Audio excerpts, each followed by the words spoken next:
காலைல எந்திரிச்சவன சொல்ல வேண்டியது ஹதரத் சையதுனா யூனுஸ் அலைஹிஸ்ஸலாம் சொன்ன ஒரு கலிமா. என்ன கலிமா அது?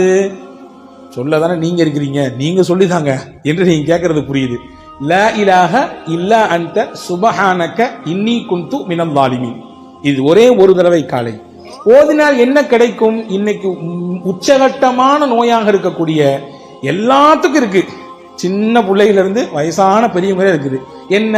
கவலை கவலை கவலை, எதையாவது நினைச்சு கவலை, எதையாவது நினைச்சு புலம்படி இல்லையா? அந்த கவலைகள் இருந்தெல்லாம் அல்லாஹு தஆலா வெளியே கொண்டு வருவான் மனிதனை.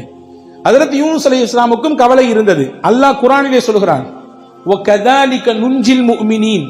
ஹஜ்ரத் யூனுஸ் அலைஹிஸ்ஸலாம் மீன் வயிற்றுக்குள்ளே இருந்தார்கள், ஒரு விஷயம் செய்யக்கூடாது, அதை செய்தார்கள்.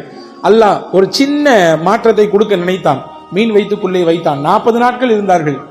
அவர்கள் 3 இருளிலே சிக்கி இருந்தார்கள். கடலின் ஆழம், கடல், இன்னொன்று மீன் வயிறு. அங்கே இருந்து கொண்டுதான் இந்த கலிமாவை ஓதினார்கள்.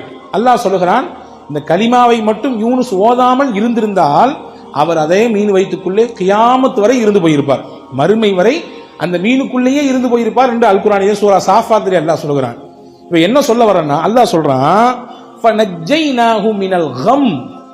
அந்த யூனுஸை இந்த கலிமாவின் மூலமாக அவருடைய கவலையிலிருந்து நாம் வெளியே கொண்டு வந்தோம், அவருடைய ஸ்ட்ரெஸ்ல இருந்து நம்ம வெளியே அவரை தூக்கிட்டு வந்தோம் அல்லாஹ் சொல்றான்.